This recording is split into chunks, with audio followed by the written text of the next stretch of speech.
اللہ وبرکاتہ۔ الحمدللہ الحمدللہ رب العالمین والصلاة والسلام علی سید الانبیاء والمرسلین،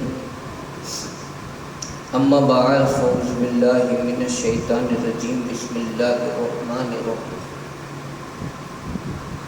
ان صلاتي ونسوكي ومحياي ومماتي لله رب العالمين، صدق الله مولانا العظيم وبلغنا رسوله النبي الأمين المكين الكريم، ونحن على ذلك لمن الشاهدين والشاكرين والذاكرين والحمد لله رب العالمين۔ بارگاہ رسالت محمد صلی اللہ علیہ وسلم میں بلا تاخیر درود پاک کا نذرانہ پیش کر دیں اور پڑھیں اللہم صلی علی سیدنا محمد وعلی آل سیدنا محمد واصحابہ وبارک وسلم، صلاۃ و سلام علیک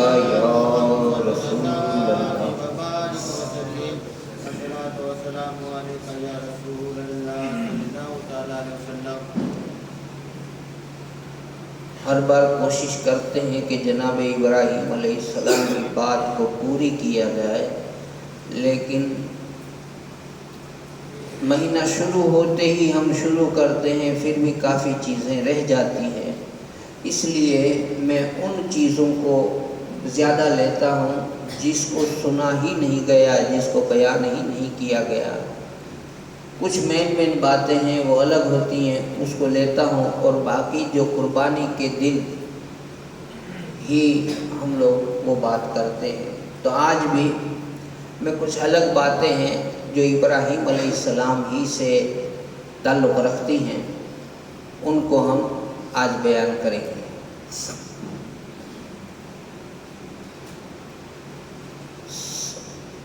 ابراہیم علیہ السلام کے زمانے میں جو سامنے بادشاہ تھا نمرود، آپ نے سنا کہ اس کی ذلت والی موت ہوئی، مچھر نے اس کو ہلاک کیا، مچھر کا عذاب آیا، یہ سب آپ نے گئے جمعے میں سنا۔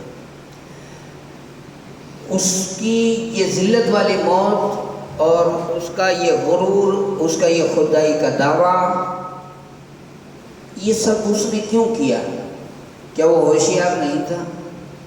کیا وہ پڑھا لکھا نہیں تھا؟ آپ سے اور ہم سے تو زیادہ جانتا ہوگا نا،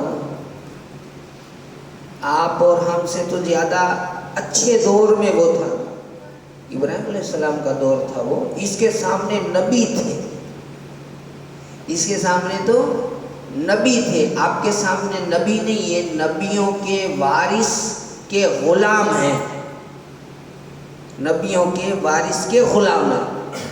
علماء کرام میں میرے آپ کے جیسے اور پھر بڑے بڑے اکابر علماء بھی ہیں جو حقیقت میں نبی کے وارث ہیں، وہ ہیں، پھر بھی آپ اور ہم خدائی کا دعویٰ نہیں کرتے، ڈرتے ہیں۔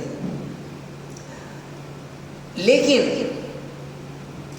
حضور غوث اعظم فرماتے ہیں، غوث پاک کہتے ہیں، بڑے پیر، انہوں نے غنیۃ الطالبین میں لکھا ہے کہ شرک تو ہم نہیں کرتے، لیکن ایک شرک ہے جو ہم سے انجانے میں ہوتا ہے، ایک شرک ہے جو انجانے میں ہم سب کرتے ہیں۔ وہ کیا ہے؟ وہ یہ ہے کہ رب کی بات نہ مان کر من کی بات ماننا، وہ شرک ہے۔ کیونکہ رب بات کس کی مانی جائے گی؟ اللہ کی، حکم سارے اللہ کے مانے جائیں گے۔ اب وہ کوئی اللہ تعالیٰ آپ کو اور مجھے جبریل علیہ السلام کو بھیج کے حکم نہیں دے گا، اگر یہ سمجھ رہے ہیں تو غلط ہے۔ حکم اللہ کا جو آئے گا وہ کیسے آئے گا؟ بھئی اللہ نے رسول کو کہہ دیا، رسول نے صحابہ کو کہہ دیا، صحابہ نے اپنے نیچے جو تابعین اس وقت میں تھے ان کو کہہ دیا، تابعین نے تبع تابعین نے کہہ دیا، اس طرح کہنے کا دور چلا، پھر کتابوں کا دور چلا، پھر کتابوں میں لکھا گیا، وہ لکھا ہوا دوسری کتابوں میں لکھا گیا، وہ پھر آج دوسری کتابوں میں لکھا گیا، اس کو لکھنے والے پڑھنے والے پڑھتے گئے، سننے والے سنتے گئے، سمجھنے والے سمجھتے گئے، پڑھ کر بھی بولنے والے تھے، سن کر بھی بولنے والے تھے۔ آج ہم بھی اسی طرح سے وہ حکم آپ تک پہنچا رہے ہیں۔ یہ یوں اللہ کا حکم آئے گا، ڈائریکٹ اللہ نہیں دے گا. تو اب ان حکموں کو جو حقیقتاً اللہ کی طرف سے ہے، وہ حکم جو رسول کی طرف سے ہے، اس کو کنارے رکھنا، اس کو چھوڑ دینا، اس کو نہ ماننا اور اپنی من کی بات کو رکھنا، وہ شرک اصغر ہے. اب یہ نمرود، اس نے جو دعویٰ کیا اس کی کوئی وجہ ہوگی نا، اس کے پاس کچھ ہوگا ایسا. وہ کیا تھا؟ وہ چیز تھی کچھ جس وجہ سے اس نے یہ دعویٰ کر دیا. سنیے، نمرود کے زمانے میں تانبے کی ایک بطخ تھی. بطخ جس وقت میں گاؤں میں جاسوس یا کوئی چور آتا تھا تو وہ بطخ بول دیتی تھی کہ گاؤں میں جاسوس آیا ہے، تو پتہ چل جاتا تھا. ایک وہ تھی،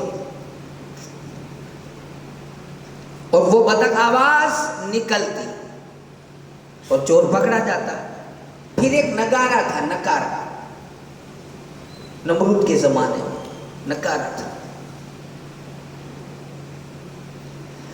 جب کسی کی چیز گم ہو جاتی تو اس میں چوب مارتے، ڈانڈی مارتے نکارے، اور نکارا اس چیز کا پتہ بتا دیتا تھا. ایک تو چور کو، جاسوس کو پکڑنا، گاؤں میں کون آیا ہے، ایک یہ، اور پھر اگر کسی کی چیز گم ہوتی ہے تو وہ نکارے سے پتہ چل جاتا تھا. تو دو کام ہوئے. تیسرا، ایک آئینہ تھا، عریسہ. اگر کوئی گم ہو جائے تو اس آئینے میں دیکھا جاتا تھا، وہ آئینہ وہ آدمی بھی بتا دیتا تھا، اس آدمی کا پتہ گاؤں شہر سب بتا دیتا تھا. وہ آئینہ تھا. گم ہونے والے کا پتہ وہ آئینہ، جادوئی آئینہ دے دیتا تھا. ایک نگارا تھا، ایک بطخ تھی، اور ایک یہ تھا، اور ایک ہوج تھا. ہوج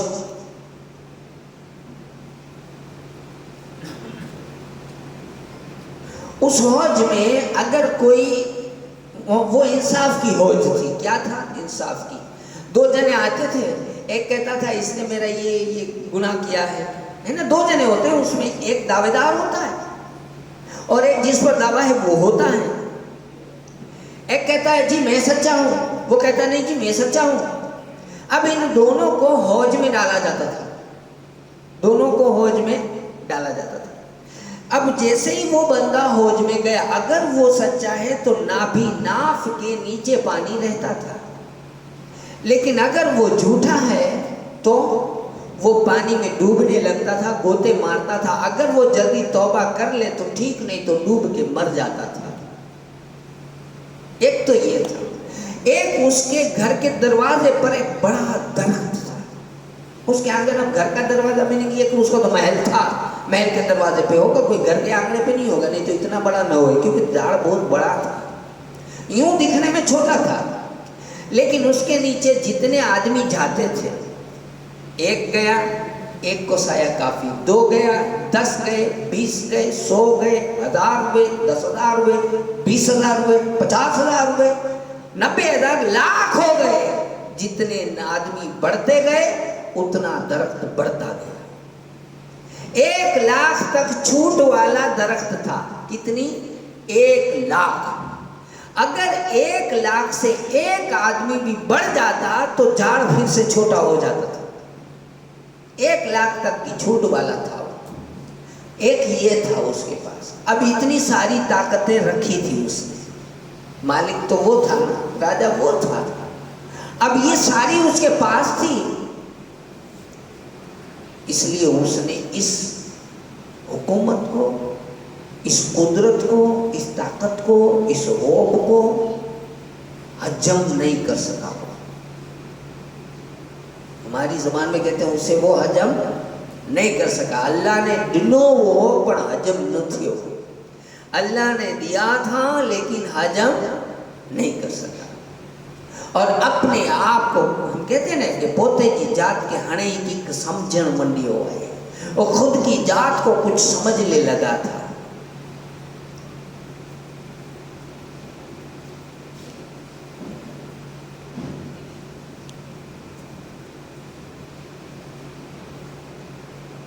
اور یہ سارا تلسمات سے بنا تھا. تلسمات کہتے ہیں جو جن کے ہوتے ہیں، تلسم تعویذات جو ہوتے ہیں اس کے ذریعے بنایا جاتا ہے تلسم.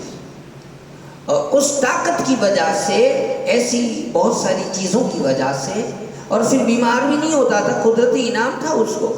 بیمار نہیں پڑا وہ کبھی بھی، سر درد بھی نہیں، کبھی کچھ نہیں ہوا. اتنی بڑی عمر میں نہیں ہوا کچھ. اس لیے خود کو خدا سمجھ بیٹھا، خود کو خدا سمجھ لیا. میرے پاس سب کچھ ہے، میں چاہوں وہی کروں.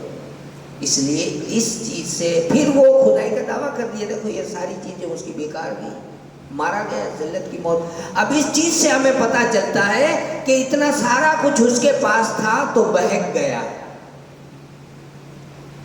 ہمارے پاس اگر کل کوئی کچھ اللہ کی طرف سے انعام آ جائے تو ہمیں بہکنا نہیں چاہیے،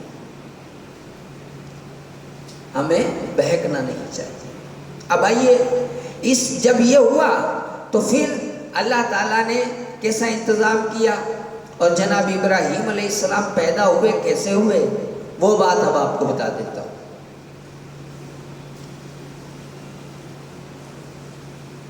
نمرود بن کنعان ساری دنیا کا بادشاہ، اس کا پائے تخت بابل شہر تھا، بغداد شریف اور کوفہ کے بیچ میں تھا،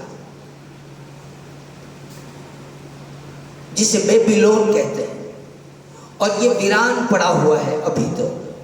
نمرود پہلا بادشاہ ہے جس نے تاج پہنا، جس نے مکٹ جس کو بولتے ہیں وہ پہنا. ہمارے جو مسلم لوگ جو تاج والی ٹوپی پہنتے ہیں اس تاج کا مطلب نہیں ہے، یا ہمارے بڑے بزرگ پہنتے ہیں وہ تاج نہیں. وہ مکٹ جو راجہ مہاراجہ پہنتے ہیں وہ سب سے پہلے اس نے پہنا، نمرود نے. اس لیے ہمارے یہاں کئی لوگ یہ جنم دن وغیرہ مناتے ہیں تو ایسے بناتے ہیں، تو ہمارے یہ منع کرتے ہیں کیونکہ سب سے پہلے اس نے. ہاں ٹوپی پہنے اچھی، ماشاءاللہ جو اسلام میں ہے ویسے پہنے تو اچھی بات ہے. خیر، تو سب سے پہلا اس نے تاج پہنا اور لوگوں کو اپنی عبادت کی دعوت دی. اور اس کے دربار میں بہت سے کاہن جوتش بھرے ہوئے تھے. ایک رات نمرود نے سپنا دیکھا، ایک ستارہ آسمان پر چمکا اور اس کی چمک سے سورج کی روشنی بھی ماند پڑ گئی، اور اس سپنے سے وہ گھبرا گیا. اب جوتش جو بھی تھے کاہن، انہوں نے تعبیر کی. انہوں نے کہا کہ تیرے شہر میں اسی سال ایک لڑکا پیدا ہوگا جو تیری ہلاکت اور تیرے ملک کی بربادی کا سبب بنے گا. یہ اللہ نے انتظام کر دیا. نمرود نے جیسے یہ سنا تو کہا کہ اس بچے کو زندہ میں تو نہیں چھوڑنے والا. اب یہ کہانی دوسرے غیر مذہب کی کہانی سے آپ کو ملتی جلتی لگے گی، یہیں ٹکراؤ ہوتا ہے. خیر، دوسرے جو بھی اپنے مذہب میں جو بھی لکھتے ہوں، ہم اپنے مذہب کی بات کریں کیونکہ ہماری تو تاریخ ہے، آج بھی اتہاس بولتا ہے. اس نے کہا میں زندہ نہیں چھوڑوں گا. چنانچہ اس نے یہ حکم دیا کہ میرے علاقے میں جتنی بھی عورتیں پیٹ سے ہیں ان سب پر سخت نظر رکھی جائے، اور اگر لڑکا پیدا ہو تو فوراً قتل کر دیا جائے. اور آج سے 1 سال تک ہمارے علاقے میں کوئی شخص اپنی بیوی کے پاس نہ جائے. اس حکم کے وقت حضرت ابراہیم علیہ السلام کی ماں وہ حمل سے تھی، اور نمرود کی جو مقرر کی ہوئی دائیاں تھی انہوں نے جب آپ کی جانچ کی، ماں کی جانچ کی کہ پیٹ سے ہے کہ نہیں، تو ان کو گربھ کا پتہ نہیں چلا، پیٹ کا پتہ نہیں چلا، کیونکہ آپ بہت ہی کم سن تھی، چھوٹی تھی. اور آخر وقت تک اللہ کی قدرت سے پیٹ ظاہر نہیں ہوا کہ پتہ چل جائے، گربھ ظاہر نہیں ہوا. اتفاقاً کسی تدبیر سے تارے ابراہیم السلام کے والد ان کے پاس پہنچے اور وہ گربھوتی ہو گئی تھی. جب جھچکی کا یعنی کہ ڈیلیوری کا ٹائم قریب آیا تو آپ پہاڑوں کے بیچ غار میں چلی گئی، اور حضرت ابراہیم علیہ السلام کی پیدائش وہیں غار میں ہوئی. اور آپ غار کے منہ میں پتھر رکھ کر کے بیٹے کو اللہ کے حوالے کر کے چلی آئی. غار، گفا، پہاڑ میں اتنے جنم لے لو، بچے کو وہیں رکھ دیا، اور اس کا منہ جو ہوتا ہے نا جہاں سے اندر جایا جاتا ہے، تو وہ منہ پھر بند کر دیا تھا کہ کوئی جانور وغیرہ جا کر بچے کو پریشان نہ کرے، وہ چھوڑ کے اللہ کے بھروسے چلی گئی۔ کتنا بڑا توکل! یہ آزمائش، ابھی تو جنم لیا ہے اور یہ آزمائش۔ خیر، وہاں حضرت ابراہیم علیہ السلام کی پیدائش ہو گئی، ماں تو چلی گئی۔ دوسرے دن جا کر ماں نے دیکھا تو آپ اپنی انگلی سے انگلی چوس رہے تھے، جن میں سے ایک انگلی سے دودھ اور ایک سے مدھ نکل رہا تھا۔ ابراہیم علیہ السلام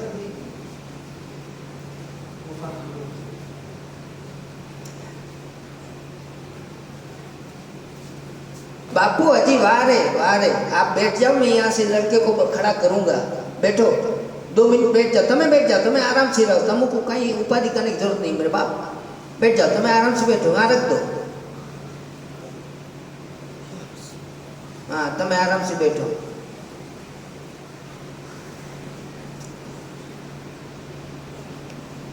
درود پاک پڑھیں، اللہم صلی وسلم وبارک علی سیدنا مولانا محمد معظم الکرم وآلہ وصحبہ وسلم، صلاۃ و سلام علیک یا رسول اللہ صلی اللہ علیہ وسلم۔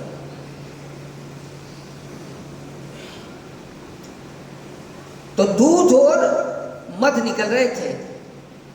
اب آپ بہت خوش ہو گئی ماں، پھر روزانہ اسی طرح جاتی، بیٹے کو دیکھ کے آ جاتی۔ حضرت ابراہیم علیہ السلام 1 مہینے میں اتنا بڑھ جاتے جتنا 1 سال میں دوسرے بڑھتے۔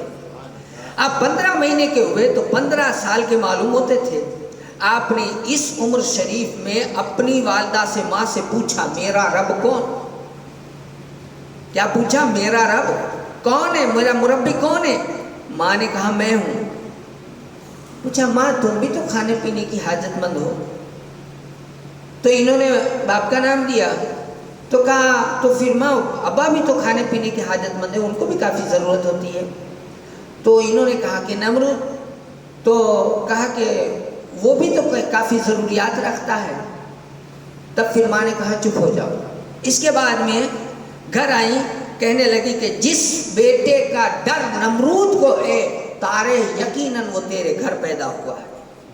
ماں نے کہہ دیا کہ اب وہ وہی بیٹا ہے، وہ کسی کو خدا نہیں مانتا۔ کیوں؟ اس لیے کہ آج مجھ سے بڑے حکیمانہ سوال کر رہا تھا، میں تو کیا ہماری پوری قوم اس کا جواب نہیں دے سکتی۔ تارے بڑا خوش ہو گئے، ان کے باپ بڑے خوش ہو گئے۔ حضرت ابراہیم علیہ السلام کئی سال تک اس غار میں چھپے رہے، پرورش پاتے رہے۔ 7 برس کی عمر میں غار سے باہر آئے اور اپنی قوم کو ہدایت کی تبلیغ فرمانا پھر شروع کیا۔ 7 سال وہی رہے، اور کسی نے لکھا ہے 14-15 سال بھی لکھا ہے۔ بہرحال یہاں کتاب میں تنبیہ الغافلین، تفسیر ساوی، پھر روح المعانی، روح البیان، ان ساری کتابوں میں 7 سال کی عمر بتائی تھی، میں نے آپ کو وہ عمر بتا دی۔ اب میں دوسری بات بتاؤں اس سے پہلے درود پاک پڑھیں، اللہم صلی وسلم وبارک علی سیدنا و مولانا محمد معظم والکرم وآلہ وصحبہ وبارک وسلم، صلاۃ و سلام علیک یا رسول اللہ صلی اللہ علیہ وسلم۔ جیسا کہ آپ سب جانتے ہیں کہ جھولی اب جو پھرتی ہے، پہلے ہمارے لیے پھرتی تھی، اب جو پھرتی ہے وہ مسجد کے لیے ہے۔ آپ دل کھول کر کے امداد کریں، اور اللہ رسول کے گھر میں ہے بھائی، جو بھی دیں گے وہ اللہ رسول کے لیے دے گا، تو اس لیے اس میں۔ اور پھر ہاں ایک اعلان ہو رہا ہے، باہر ایک بھائی آئے ہیں، ضرورت مند ہے، وہ فقیر ہے۔ آپ کو معلوم ہوگا گڑو اور جھڑکا کے پاس میں آج سے 1 سال پہلے ایک ایکسیڈنٹ ہوا تھا، یہ اسی آدمی کا تھا کہ یہ رات میں چل کر کے آ رہے تھے، وہاں کوئی واہن نہیں ملا تھا، تو سوچا کہ میں گڑو اسٹیشن پر جاؤں، شاید مجھے واہن مل جائے، لیکن پیچھے سے ٹرک نے ان کو ٹھوکر ماری تھی اور ٹرک چلا گیا تھا، جس میں ہاتھ بھی فریکچر ہو گیا، پاؤں بھی ہو گیا، اور پیشاب کی جو رگ ہوتی ہے ایک کٹ گئی۔ اس میں یہ پریشانی 1 سال ہو گیا ان کو، اور یہ کوڑینا کھارے میں رہتے ہیں، فقیر ہیں، تو جو بھی ان کی بھی مدد جو بھی کر سکیں وہ بھی کیجیے گا۔ اور یہ جو آپ اس میں دیں گے وہ تو خیر آپ جانتے ہی ہیں کہ مسجد کے لیے، اور مسجد کے لیے تو آپ جتنا بھی دو، جتنا بھی کرو اتنا کم ہے۔ درود پاک پڑھیں، اللہم صلی وسلم وبارک علی سیدنا مولانا محمد معظم والکرم وآلہ وصحبہ وبارک وسلم، صلاۃ و سلام علیک یا رسول اللہ۔ دوسری ایک بات کہ عید کا ٹائم آپ کو بتا دوں، عید کا جو خطبہ ہے نا، اس کے لیے پھر کافی لوچا ہوتا ہے جس کو کہتے ہیں. یہ آپ جانتے ہی ہیں کب سے ابھی ہمارے یہاں فجر کی نماز کے بعد ہی ایک خطبہ ہوتا ہے نا، عید کا خطبہ. کیوں؟ سب کو فجر کی نماز بھی مل جائے. بہترین بات یہی ہے نا. فجر میں سارے کے سارے آ جائیں گے. فجر کی نماز کے بعد میں جو اس کا وقفہ رہتا ہے 20 منٹ کا جو ٹائم رہتا ہے، وہ جب بیت جائے گا تو 6:45 بجے عید کا خطبہ ہوگا. کتنے؟ 6:45 بجے، یعنی کہ 6:45 پر. اور اگر مان لیجئے کہ کوئی آدمی رہ گیا، بھائی نیند ہے بھائی نہ کھلی، تو دوسرا خطبہ اگر وہ پڑھنا چاہے تو لاسٹ 9 بجے کی جماعت وہاں کوڑی نار میں اس کو مل جائے گی. یہاں تو انتظام ہے نہیں بھائی، 2 مولانا نہیں، ایک ہی مولانا 2 خطبے نہیں پڑھا سکتا. اگر کوئی پھر بھی اعلان کے باوجود رہ جائے تو کوڑی نار میں تو 6:35 سے لے کر کے 9 بجے تک کی الگ الگ مسجد میں، کہیں 8:30 میں، کہیں 8 میں، کہیں 6:45 میں، کہیں 7:30 میں، الگ الگ طریقے سے سب مسجدوں میں وہاں پر ہے. باقی ٹائم ٹیبل آپ کبھی بھی جو وہ جان لیجیے گا، پوچھ لیجیے گا وہاں پر. باقی 9 بجے تک آپ کو وہاں نماز مل جائے گی. جو بھی اگر دیر کر دے کوئی، کبھی تو کئی بار گیا ہو یا پتہ نہیں، تو اسے کوڑی نار میں مل جائے گی. ہمارے یہاں کا جو ٹائم ہے وہ 6:45 بجے کا ہے. سب تک بات پہنچا دیجیے گا. میں بھی میرے سے جتنا ہوگا میں واٹس ایپ وغیرہ سے پہنچا دوں گا اعلان کو، ٹھیک ہے. اور قربانی، تو قربانی جس سے چاہے آپ کچھ سے بلائیں، چاہے آپ پاکستان سے بلائیں، چاہے ہندوستان کا بڑے سے بڑا مولانا بلائیں قربانی کے لیے، یا مجھے بلائیں، جو بھی آئے حاضر ہو. آپ کا جہاں دل چاہے وہ قربانی کر دے گا. آپ یاد رکھیے گا کہ قربانی جو ہے وہ وقت پر جب بھی، کیونکہ وقت ٹائم ہوتا ہے نا. بھائی صبح میں مان لیجئے کہ میں یہاں سے نہ ہو رہا باہر نکلا، کس کے یہاں؟ جس کے یہاں شروعات ہو وہاں پہ کر دو شروع، ہے کہ نہیں؟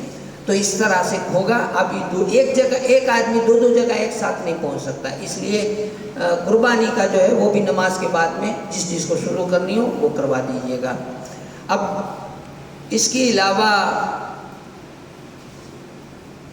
محرم کا مہینہ بھی قریب آ رہا ہے، تو صاف صفائی میں بھی دھیان دیں. امام حسین کے لیے حضرت مولا کائنات کرم اللہ وجہ الکریم وہ کہتے ہیں، اور ان سے روایت ہے کہ صفائی اسلام میں ایمان کا حصہ مانا گیا ہے. اس لیے باقی صافی میں دھیان دیں تاکہ ابھی یہ کولورا نکل پڑے گا تو ہمارے بچوں کو ہم بیماری سے بچا سکیں.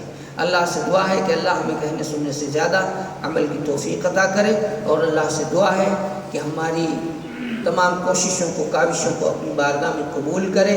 اور آج خاص دعا کا دن ہے، خاص دعا کا دن ہے. میں جب یہاں خطبہ پڑھنے بیٹھوں گا تو پہلا خطبہ جیسے ہی پڑھ کے بیٹھ جاؤں گا نا، پہلے کھڑا رہتا ہوں، خطبہ پڑھتا ہوں اور پھر بیٹھ جاتا ہوں. تو جب بیٹھوں تب آپ کو وقت ملے گا 1-2 منٹ کا.